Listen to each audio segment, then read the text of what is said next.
My guest today, one of the best known faces in the world of email marketing, I've got to say, Jenna Devinney from Really? Webbula. Jenna, glad I could talk you into this and welcome.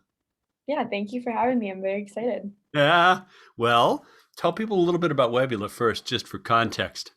Sure. Webbula, for the email side of it, is a email hygiene provider. And it's as simple as that.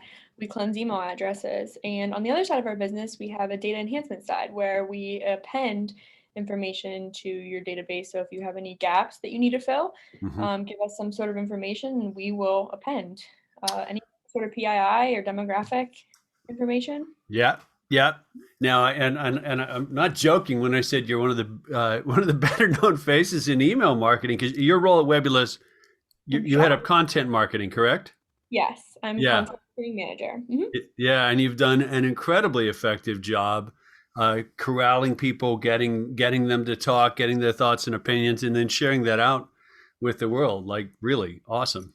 Thank you. I appreciate that. That's actually one of my favorite parts of the job. Yeah. I came out of college 3 years ago, Penn Hmm. State, we are. And I didn't even know the email world existed. So I'm really shocked Yeah. that there's just one little industry for all of this, all email. Yeah. And coming in young, I'm sure we'll get to that, was a little intimidating, but with the Mm. help of one of my biggest mentors, Jean Jennings, she's introduced me to a ton of influencers in the industry. And Yeah. that's kind of how it started. Yeah. Yeah. So you weren't booking through college saying, I can't wait to go into the email industry, right? I Not had no idea it existed. I just fell right into it, but I love it. it's truthfully in any industry there's always this iceberg to it, right? You go, I didn't realize what an enormous business, and then there's players and influencers and etc. But you said little, there's 320 billion email messages sent a day. It's little, but it isn't, right? Yes, Yeah. they're they need to have a crash course in college about email. But I'd love to take it. Oh, I think I'd say the crash course on a whole lot of things. One, they'll change anyway by the time you're out, and two, you couldn't take it all in, right? No. Every industry truly is sort of this enormous, complex thing. I have to say, having worked in multiple industries, it's funny because everyone who's within a space will end up talking about blah blah blah within the industry. It gets really self-referential no matter what space you're in. I've noticed It's that. kind of comical, but I take it you like it. I do. I love Yeah. it. Why? Um, and I'm learning every day. Yeah. It's not that I'm a true email marketer. I'm just in this space, a content marketer. Yeah. And I'm just on a small piece of the industry, the Hmm. email printing sides. But it's fascinating how much there is to it. Yeah. Yeah. I mean, those 300 odd billion things don't just fly around accidentally. And there is a lot, both technically, structurally, business wise, underneath what lands in your inbox, right? Absolutely. And it's quite I'm guessing just from the conversations that I've seen on the content that you share on behalf of Webula, it's also quite a global beast email. Yes. Yes, for sure. Um, I work with a lot of people all over the world. Yeah. Gavin Loguini, I always butcher his last name, Yeah. from Bad Digital. I tried at CathPay, Yep. Delaquest. Yep, Yep. absolutely. UK, Antigua. Yeah, Yeah. kind of a foothold or kind of a stronghold or whatever the word is, um in the UK in email. Is that just my impression? It seems like it. No, I agree. Yeah. Yeah, like a surprising, and maybe because they speak English and the rest of us are just imitating or something like Yeah. that. I don't know. Okay, so first job out of school, and yet you've taken to the content marketing like an old hand pro. How come? Um, Email marketing or content marketing? Content marketing specifically. I'm just gonna have to give props back to Webbula, the huge support system. Yeah. They have been a huge help with growing and just allowing me to learn. And once again, Jean Jennings, Hmm. just helping me um, be a mentor, and not just her, but other mentors. You know, you, Kath Pay, everybody is so welcoming. And I had a conversation with Yanatori Asparaki. I don't know exactly where she is at the moment. I know that she's in the Netherlands, but she's around my age. She's another younger email marketer who just kind of helped me feel comfortable in the industry. I had a lot of questions when I first came in, and she's like, you don't have to know everything day one. You're going to learn every day. So I have a lot of people to thank, just, you know, to help me learn throughout the past 3 years. Sure. I mean, you know, because like I said, it is very overwhelming. But Webbula and all these, it's just a very nice community, very welcoming, and I wouldn't be without all of these people. Yeah. I wouldn't be where I am today. Yeah. Did you find, because you've been at this for a couple of years now, did you hit a point in the last year or so where you said, I've got this down, but you've sort of like, oh, okay, I'm starting to have a handle on at least this piece of the job and the company and the industry? Yeah. So when I first just came out in the working world, wasn't exactly like anybody else. I wasn't really sure what I wanted to do. I knew I wanted to be in marketing. I had this creative side of things. I loved doing website design, social media, and then I just started like falling in love with content, and then talking to all these industry experts. And I think this year, when the metric series started to become very popular and the Ask the Expert it's just started to click, and it just started to get really easy. Yeah. A lot of work goes into making it look easy. It does. Right. I know. I'm sure. We only do a fraction of the stuff that you pull together. But did you do you feel you had the and it's not the right label for it, technical and production skills that you needed already under your belt, or did you have to learn a ton of stuff, video editing and et cetera, et cetera, et cetera? Definitely learn a lot. Yeah. Everything that I've been doing, it's just been learning on the job kind of thing. Cool. Photoshop, video editing. Yeah. It takes some time, but you get better as you go. Yeah, you do get better as you go, and the tools will keep evolving and stuff. But I think it's easy to underestimate because we sort of swim in a media ocean, right? It's easy to underestimate how much work goes in to those snippets that you see.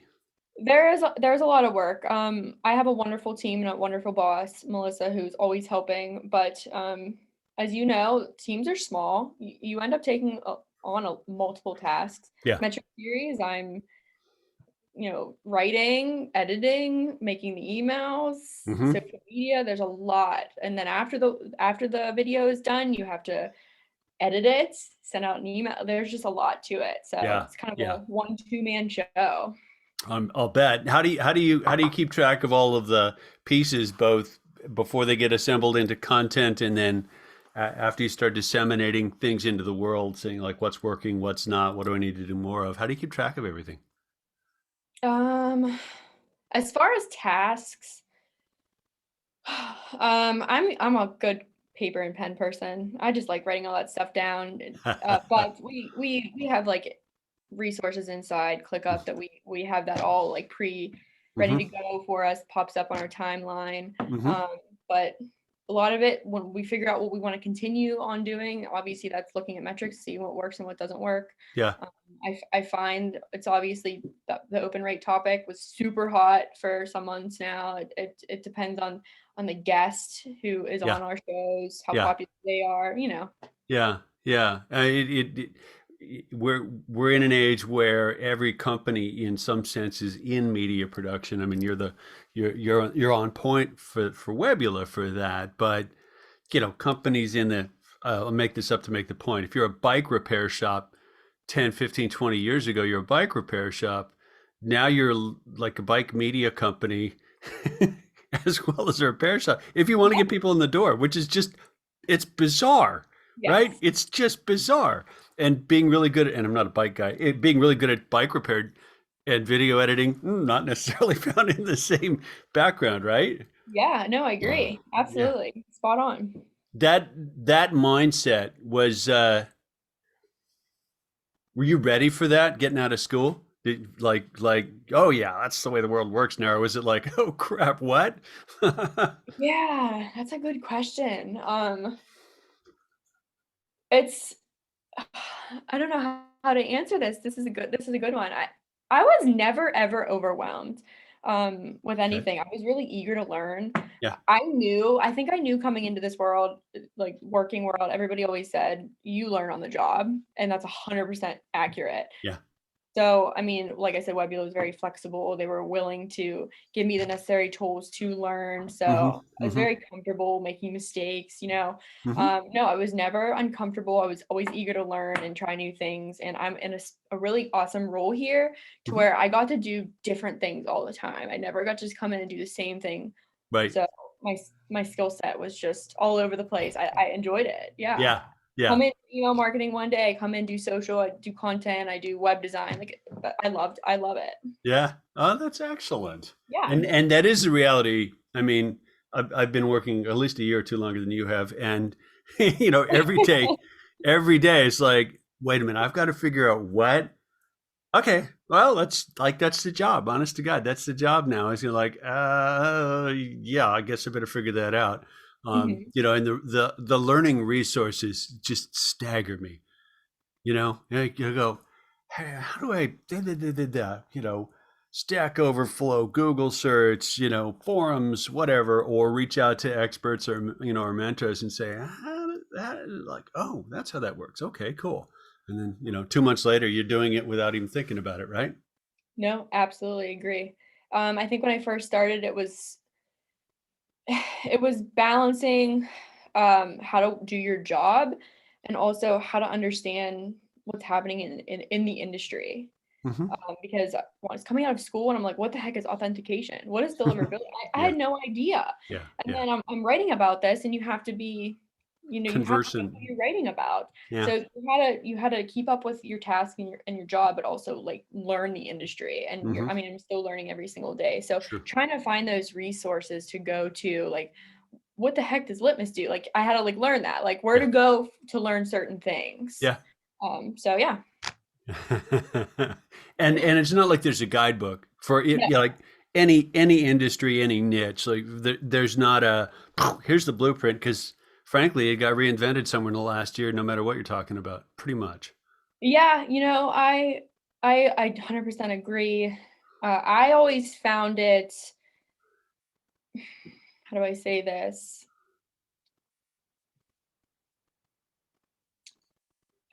Like things change all the time. So I was always very scared to like ask in these communities, like, what does this mean? Because Yeah.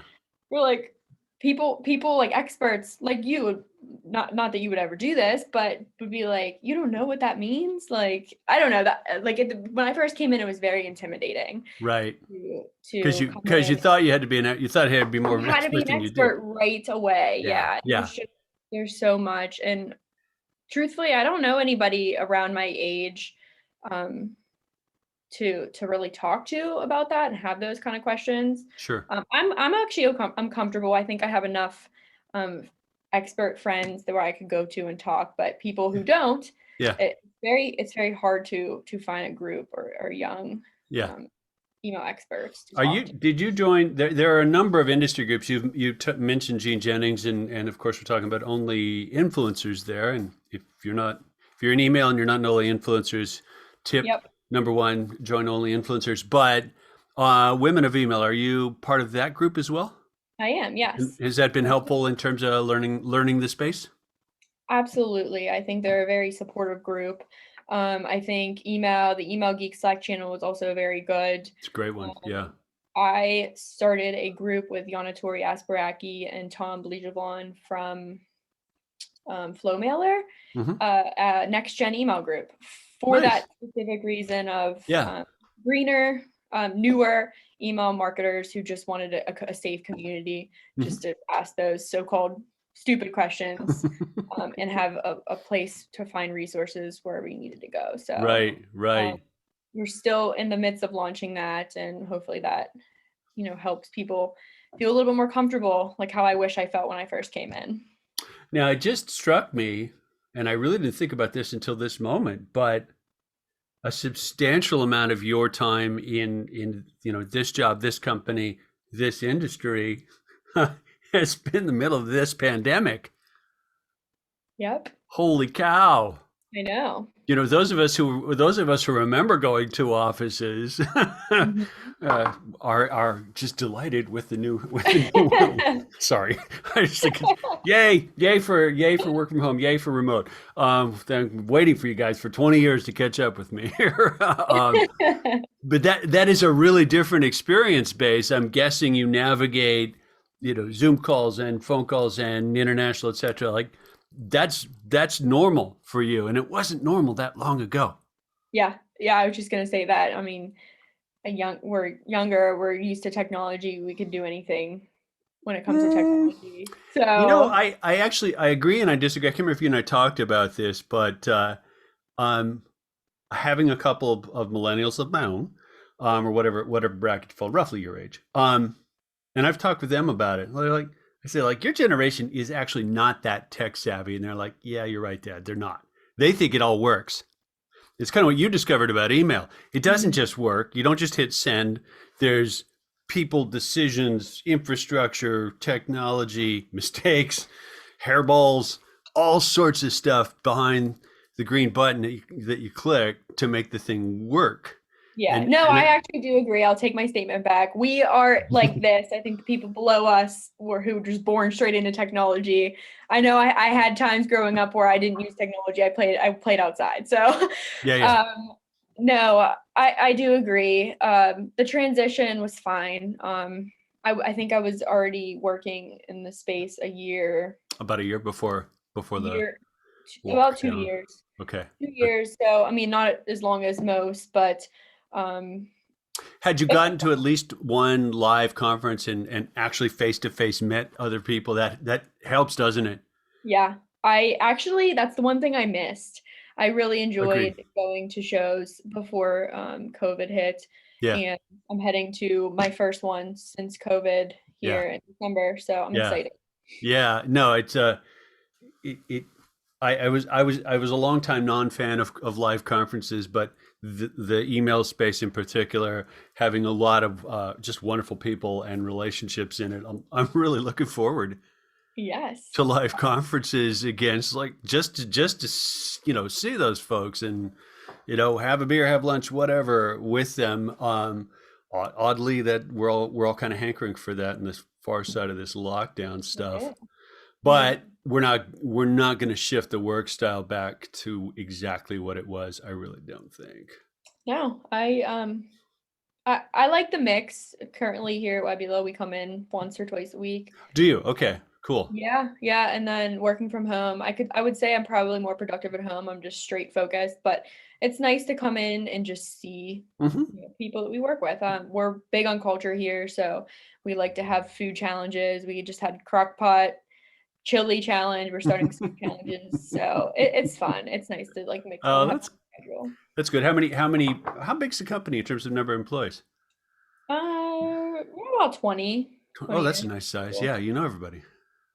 We know everybody. Yeah, Yeah, I mean we have people all over the country, so yeah. sometimes we have our Friday, meets online. It's nice to see everybody's face. That's something we started during COVID, just to have a check-in every Yes. Friday. Yes. So, yeah. Yeah. All that.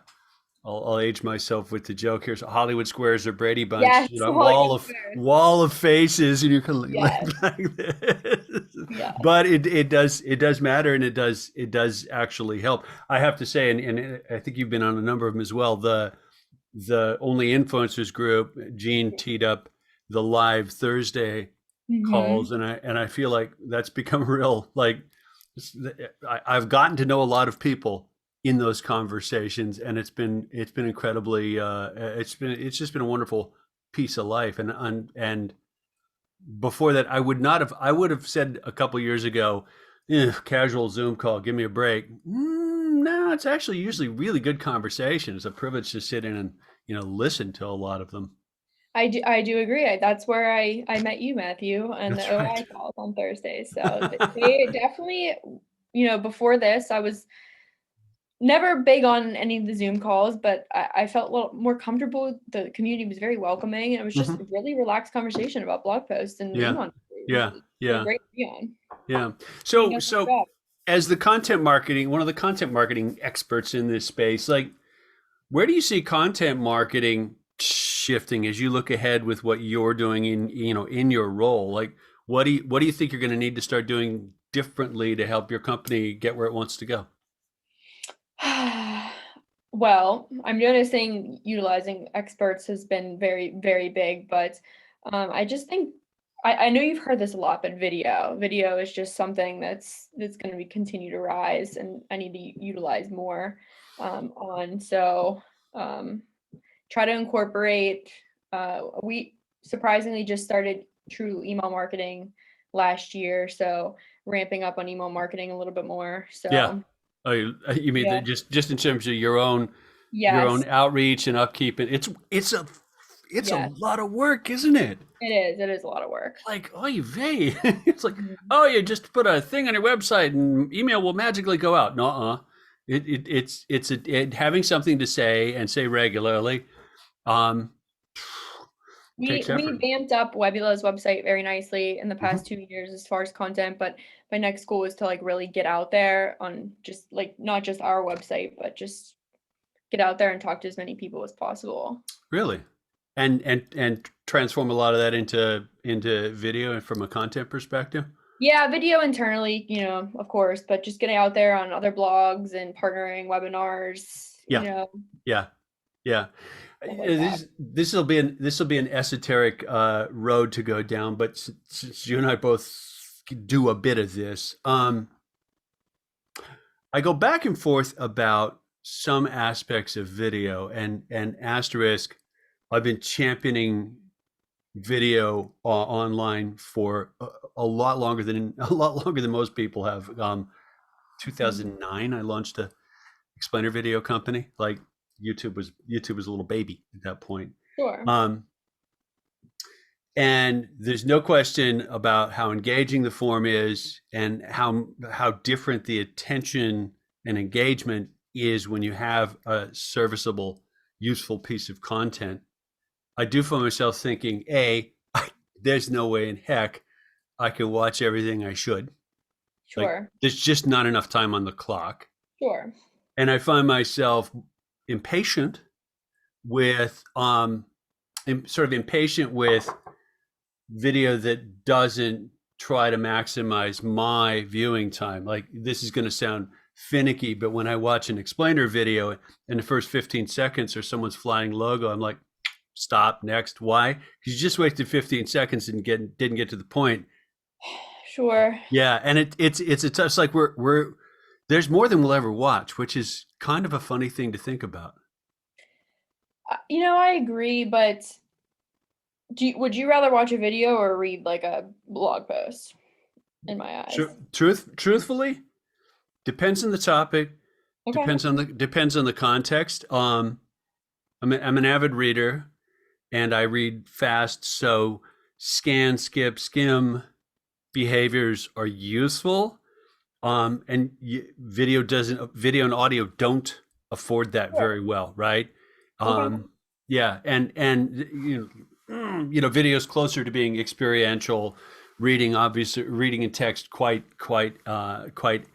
abstract, and the way we process them is different.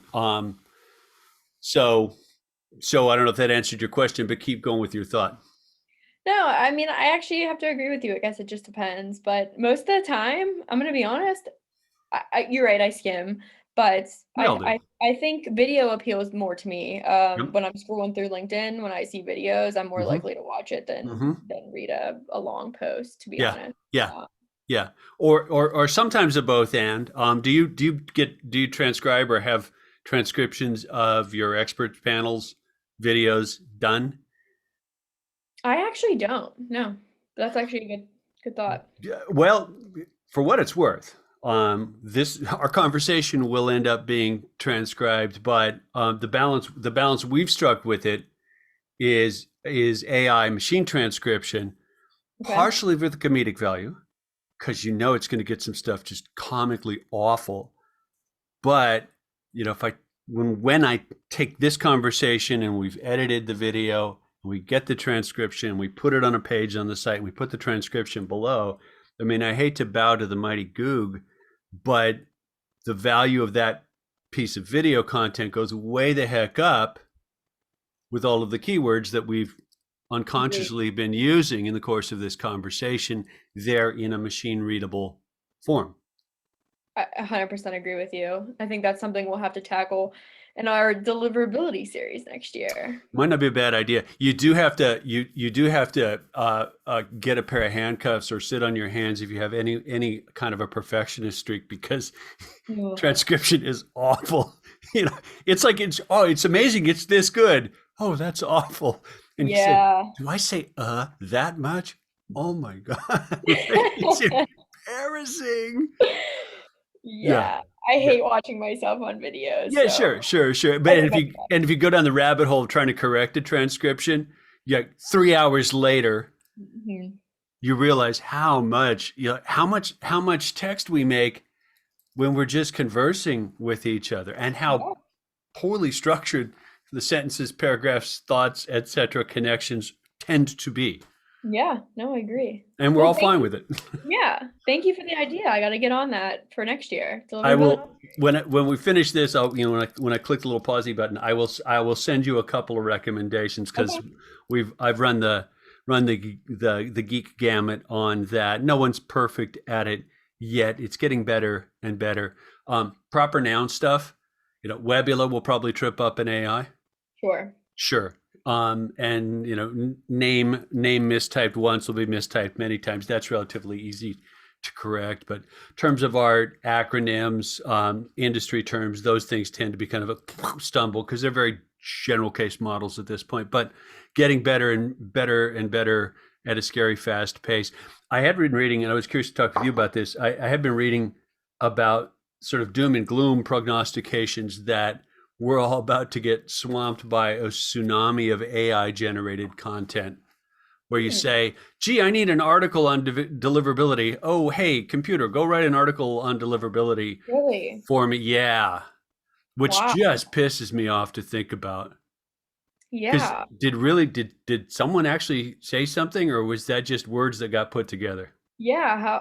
I'd be curious to see how that actually works. I mean, how good those articles, like good quality articles, those would even be. Second word there, quality. Quality, yeah. It's a dodgy one. Do you get approached? I get approached by, well, if you're on LinkedIn, you're going to get approached no matter what, but get approached with, oh, hey, we'll write articles for you. All the time. And I want to go, how would you have the slightest idea what to say? All the time. Yeah, it's irksome. Yeah. And I don't even think they know what the business is half the time. Like they're right. It doesn't even make sense for us. So I would argue in a sort of philosophical sense, it doesn't make sense for anybody, because if the value of what you've done with your expert series is this sort of enormous compression of get people who do know what they're talking about, get them to talk about it, cut it well, put it together in a really presentable format, make it available. Boom, done. What? That was a really valuable 5 or 10 minute or whatever watch. Cool. Some guy writing a generic article in a topic that he or she has no expertise in may meet the content marketing bar, but all it really does is lower the bar. Yeah. Nobody really knows who they are, and it probably won't help your SEO efforts either if it doesn't really make sense. Well, yes or no, right? We're in a battle. We're in a battle there for keyword, who's got enough of them. We get a lot of people come and ask for backlinks too all the time that don't really make sense for our industry. Yeah. It's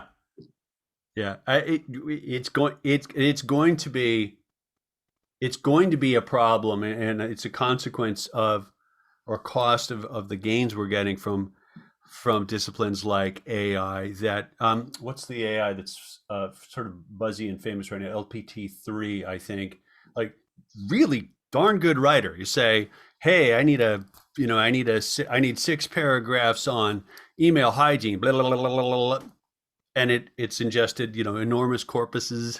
corpi of text, and it all looks really serviceable. No one had that thought. No. Scary, but we'll be competing with that sucker for I know. keywords. I know. And we're already, the email industry has changed throughout the years, obviously, but I mean, there's so many people already out there, like true people who are writing every day. I come across like tons of articles on one topic. How do you truly know what article is really telling the truth? Do you ever come across that every once in a while? Every once in a while, I'm like, I see two different views. Like, what is the true Yeah. answer? Yeah. Well, there isn't one, but no, it's almost an existential issue when it comes to knowledge knowing decisions. Like our business needs to do X. Let's just to be recursive, we'll pick on SEO. We need to improve the SEO on our site. You can find 5,000 different people who will offer to do it for you, claim they're experts, say they're going to change it. And how do you know which of them knows what in the heck doing? Yeah. It's a tough call. It is. And there's no guidebook for that either. Yeah. Sometimes the cream sort of rises to the top. Like if you spend enough time in a given niche, you go, that person Great. has said stuff often enough, or their prediction has come true, or they're backing it with data or facts or whatever else, that I'll trust them on it. But it's an astonishing amount of work to do that verification side of things. A former business partner of mine observed once that he just watched himself. He said the amount of time he would invest in deciding to buy a $15 book was just ridiculous. And I'm like, you're right. Read the reviews and check the stars and read the other reviews and go see it. Like, wait a minute. What happened to just buy the book? Yeah. Read it. Yeah. Because someone's waving a book every time. Business books particularly. Oh, buy my book. Wait, what? Yeah. It's going to be this domain, marketing and content. It's going to be tougher because we're going to have more bots pretending to do the job. Yep. And I'm curious to see how that's going to work. Yeah. We don't know. And I mean, run the clock back a few years, the amount of available sort of text and knowledge in the world, unfathomable now compared to 20 years ago. And, we're navigating as best we can. But you end up with this. I mean, there's a funny through line in our conversation so far where a lot of the key learning is very personal, very community, very kind of seat of the pants.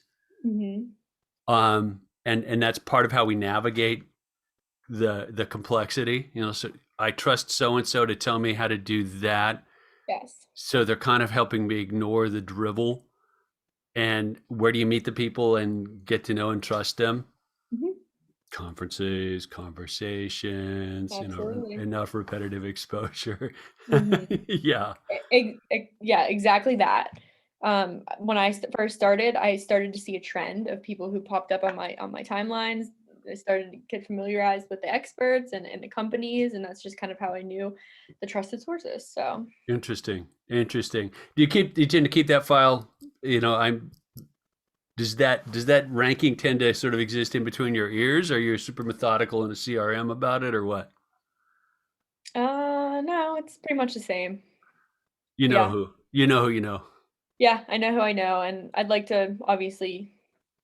Sometimes I feel like I'm blinded. I feel like I need to get out there and know more people too, obviously. But every time somebody new comes here, I have like a long list of experts to follow, places to, websites to go to, and everybody that comes in is like, this is absolutely awesome. Like, this was so helpful. And because I wish I had something like that when I first came in. Right. Okay. Yeah. Okay. That's good. That's good to hear. What's your advice going to be? There'll be some point in the near future when you're going to get some youngster working for you or joining the team or something. You go like, ooh, I'm kind of passing the torch now. What are you going to tell them? Everything will be okay. You don't need to learn everything the first day. You will start to become more comfortable as the days go on. I know when I first started going on these calls with these experts, I'd be like, oh my God, I'm so excited you're talking to me. You took the time out of your day to talk to me. Yeah. Like, you know who I am. Like, it's a cool feeling to build those relationships, and Yeah. people, like I said, people want to talk to you. So Yeah. it gets better. You learn every day. I was so overwhelmed when I first started. It's just the industry and keeping up with the conversations. I was very intimidated coming on these calls with experts. Yeah. And I was scared. I was scared of, like, I don't want to ask that dumb question because you guys have been in the industry for 20 plus years. And I'm coming in here asking, what's authentication? Yeah. You Yeah. know, that's how I felt, but it gets easier. That's my advice. It gets easier if you're willing to learn and follow those experts. Yeah. Yeah. And if they're experts, I would argue if they're experts, they're probably pretty darn good at learning. Yes. Because the constant keep up. I mean, you referenced it, but we can pick on it at least a little bit. You know, the upset of the apple cart in the email space by Apple themselves in this case, right? We changed the key metric because Apple's handling pixels differently. And watching that conversation unfold, which it still is, and trying to figure out what the heck what the impact's going to be. Going, yeah, nobody knows. We're going to have to actually pull back the covers and look and watch pixels and requests and stuff like that, and then add a bunch of them up and go, oh, this is good, or no, it's not that big an impact. Like completely virgin territory for someone to figure out in the last 6 months. Yeah, and no one saw it coming. No, somebody like me who, like I said, I'm a content marketer. I'm not necessarily an email marketer who knows all the ins and outs of this stuff. So when the news came out, I'm kind of like, all right, I'm learning. What does this mean? Yeah. You know, Yeah. and then interviewing experts for our Ask the Expert series next year. That's going to be a question. Yeah. The impact. It's interesting to hear that there really hasn't been much impact yet. I think we all kind of panicked. So yeah.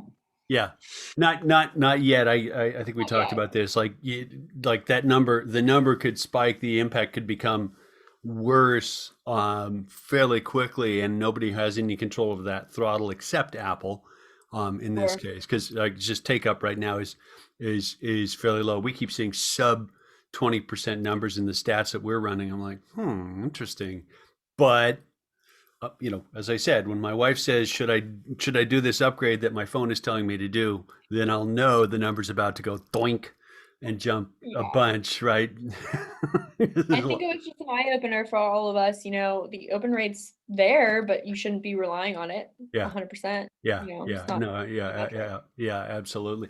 Well, one of the things that happens in any space is, well, I'll do this in an analogy. The college campus you went to was Erie? Yeah, Penn State Bear and Erie campus. Were there spots on the commons or on the grass where there was essentially a trail worn in the grass because people always cut that corner? Absolutely. Mm-hmm. Yeah. And it's because that's the shortest way to get there, et cetera, and someone else walked on it, so I'll walk. And I mean, we end up with that in any space. So it's sort of, oh, well, this solves a problem, or this gets me from A to B better, so we all end up doing it and using it. Wasn't necessarily designed for that, right? Open rates in email are an accident. They're an accident. Yep. They were not designed. They're an accident. And now we're a little like, oh, someone took my accident away. Exactly. Right. Like, perfect. Ding. Yeah. Okay. And guess you'll have to adjust, won't you?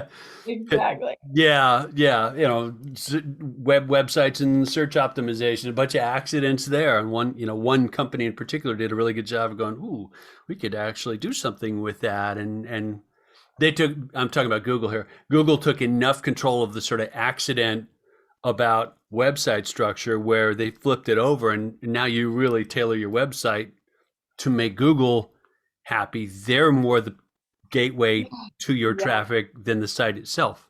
Fair statement? Fair. Yeah. No, it's pretty fascinating. It's pretty fascinating to watch. Yeah. Not to go down a rabbit hole. SEO was very interesting. It's just a whole different world too. just getting website pages ready and blog. Sometimes you feel like you're writing like for a robot. You are writing for a robot because you want to be ranked. You are writing for a So, robot. Yeah, I worked with a service to do a press release a couple months back, and it was one of those they got paid to do the release, and I sent them the key bits of the subject matter. And the article I sent back was like, it was just awful. I read the release. I'm like, I'm not putting my name on this prose. This sucks.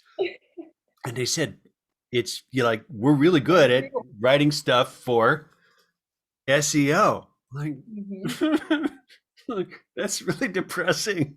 Like, agreed. Keyword stuffed and just awful, right? But that's a very human metric to put on. That's not why the press release is not for eyeballs to read, dude.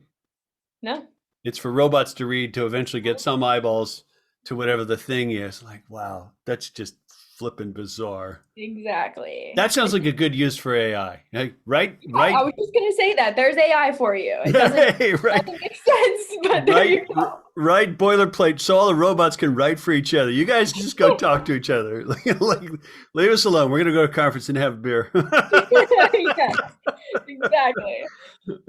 And at the same time, are you on top of your Google Analytics for your site? That's more Melissa. She tracks that stuff every day. Yes. I look at Google Analytics for our website properties, and it's just like it makes me want to go have lunch or just anything except trying to understand. Whoa, it's a whole discipline. It's a whole science of its own, and I'm not interested enough to try and get on top of it, to be honest. I know. I actually have to agree with you on that one. It's like insane, and this is like that's a free service, right? I know. Wow. Yeah. Mm-hmm.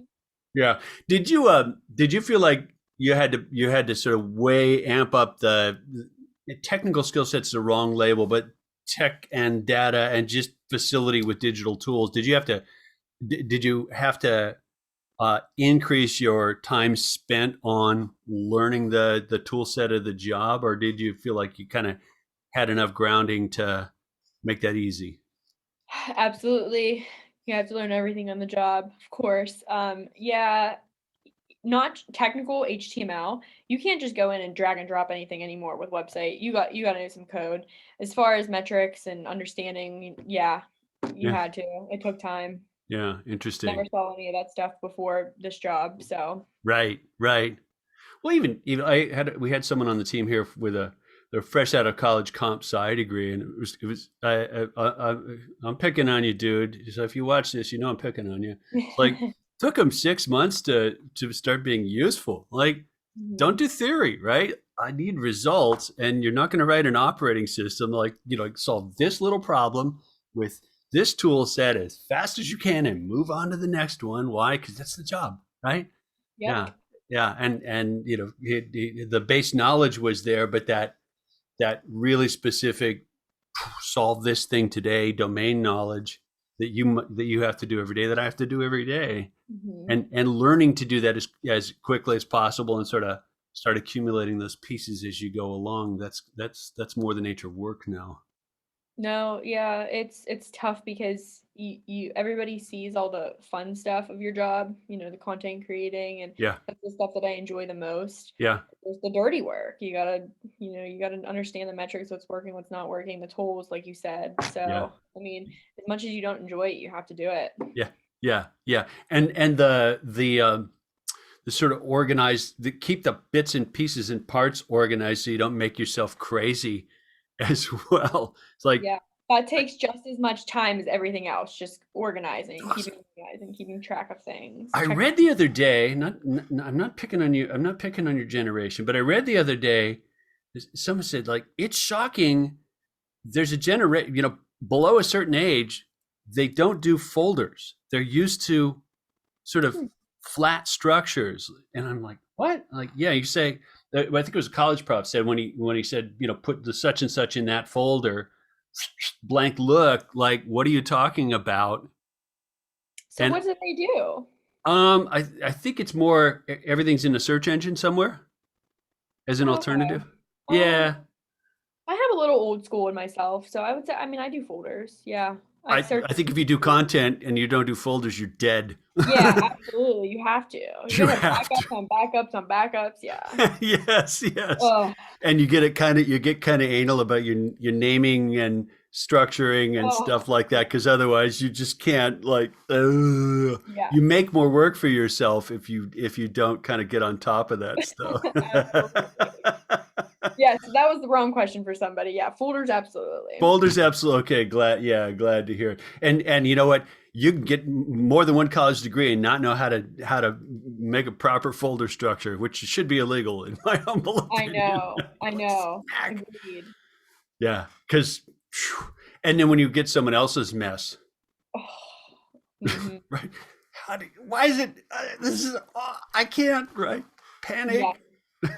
Where is where is everything? You gotta Where is reorder everything? everything. Yeah, where is anything? Mhm. Well, I mean, we're in a funny way, we're all writing code, whether or not we think we are. We're all writing code. There's a whole Yeah. bunch of like symbol manipulation and reference stuff going on in Excel, in a folder, on your hard disk, in your Google Drive, whatever it is. Like there's actual development work there, and we don't Yeah. necessarily know how to do it, or Mhm. some people are naturally better at it. Some Yeah, are there's organized than some others. files you can't find. If you need the actual editable file, you can't find it. You gotta recreate it. It's just there's a lot. That is one thing about video, to go back down that rabbit hole. And I learned it the hard way. Like video kind of sucks in terms of its searchability. If you're not really good at keeping track of stuff, Yeah, you go like, "Where's that piece of footage on talking with?" Boy, if you didn't name it the right thing, you're never gonna find it very ever. true. Mm-hmm. That's actually another reason the transcription thing is surprisingly useful. That's a good point. Easy search. Ding. It's like Yep. even if it's sloppy, you like put the transcription in the folder with the footage. Why? Yep. Then you have a I chance can at finding it. Yep. There you go. Well, there we go. We've managed to chat away 45 minutes. I knew it'd be fun to talk with Yeah. you. It was So, do I very understand congratulations on home ownership are in order here? yes. How's First that time feel? home buyer, so it's fun. Yeah. Adulting. Adulting, and as we were talking about before we hit the record button, moving I will be 26 on Friday, so I will definitely be adulting with health insurance. over the quarter century mark. Here you go. Yes. Well, yeah, that's right. That's a big threshold. Hmm. Yeah. I mean, I've got an almost 26-year-old, and he's keenly aware that that threshold is coming as well. You're like, oh, you better have a plan for that one. Yeah, you better have a plan for that one, right? Time to leave the parents' nest on that one. That was on Yeah, that's okay. That's okay. You're well out of that one. Well, you have to promise that you're sticking around this industry for a long time, because it's delightful to have you doing what you're doing in it. well, thank you. I wouldn't be where I am in this part of my career without Webbula and a lot of these experts Yeah. like you, just being very supportive and having open arms, making this Yep. interesting and fun. So, I have to say this, and I think I've touched on it with you before, but not all industries are like this. mhm. I've worked in a lot of different spaces, and emails unusually supportive, unusually inviting. It's like it's my favorite of many different industries that are kind of tech centric. It's like, wow, and I don't know why. I don't care. It's just like it's cool. Yeah. Good. So yeah, you landed in the right spot. Was it not accidental, but like, were you hunting in the email space, or did you happen to land at Webbula and go, "Ooh, look, lucky me! Look where I landed." Yeah, I just happened to land on Webbula. I was just out of looking for Yeah, marketing jobs yeah, and specifically like, content creating, and it just happened to land on them. And I'm like, what the heck is this? Like, I yeah, had no idea. And just yeah, took me a bit to learn. It was really exciting. yeah. Oh, cool. Because there's all sorts of stuff open to you from here, and your company. Looks like the company's doing great. Yeah, yeah. I remember when I first got the job, everybody's like, so what does your company do? I'm like, email industry. They're like, what? So it took some time to like, nobody had any idea. Like it Nobody, was just, didn't you say you were at a reunion or something and you were trying to explain a bit about that to people? yeah. So maybe like almost a year or two ago, my marketing professor in Penn State Barron reached out to me and wanted me to be on a podcast with her Hmm. to talk about what I do. Hmm. And the kids were like, what? There's that much that goes into email? I'm like, yeah, those emails that you get from Old Navy, I mean, those take a lot of work. It's not just typing up an email and clicking send. So they thought it was very fascinating. Yeah, yeah, and relatable in that everyone's got an inbox and has seen, right, seen it. So you have an entry point for that conversation. The Old Navy, that's a good example, right? Like Yeah. like 2 weeks, and I think the average investment in an email template or in an email, like it's thousands of dollars before they hit send. Yeah. Yep. That's crazy. And then you start looking at the numbers that fly around. A retailer like that is going to be in the millions and millions a week that they're Mhm. sending. Like, wow, that's a lot to keep track of. Yeah. I mean, I don't know if everybody my age would agree with me, but I'm not gonna lie, I'm not a big email person. I don't sit there and really look at coupons as much as like, I don't know. Mhm. You would think because we're younger, so we're more tech savvy, but I never really relied on email as much as I do now. So email wasn't really big to me. I think it was really interesting to these kids that like how much actually went into email because Mhm. I don't think they're in their inboxes 24/7 like maybe like older people are. So Was your on ramp was your on ramp for email like specifically Jenna starts using email, the college application process? yeah, pretty much. That's what I recall. I have two sons, and that's my recollection. I got email address because I'm a geek. I got email addresses for both of them relatively early on, Mhm. but it was like they just didn't, nah, we text, we Exactly. this, that, and when they started the college process, all of a sudden it's a bit of adulting, right? It's like, Yeah. no, that's all going to come to your email address. Really? Yeah, Mhm. really. I mean, I Like, had it for social media, you have to log in with an email. But then when college hit, like you said, that's when I started using email more. yeah, yeah, yeah, and I mean, it starts that dependency slash habit slash or whatever else. Whether or not you live in your inbox, slightly different question. Whether you've got Ryan Phelan said, if you don't have an email address, you're kind of digitally homeless, right? It's like, eh, Absolutely. yeah, everyone's, and it's not like it's a cost factor anymore. Like get a Gmail address. Okay, that was easy. So yeah, and everyone's got at least one. I think the average is more like four addresses. Yeah. Yeah. Yeah. Hmm. Hmm. Well, we'll have to do a repeat of this and compare notes in about a year. How's that sound? Let's do it. Cool. That sounds fun. Well, thanks, Jenna. My guest today has been the wonderful Jenna Devinney from Webbula. She of much content marketing fame. Go on LinkedIn, look for experts panels and a lot of emails related stuff, and you will find her. Thank you for the time, young lady. Thank you, Matthew.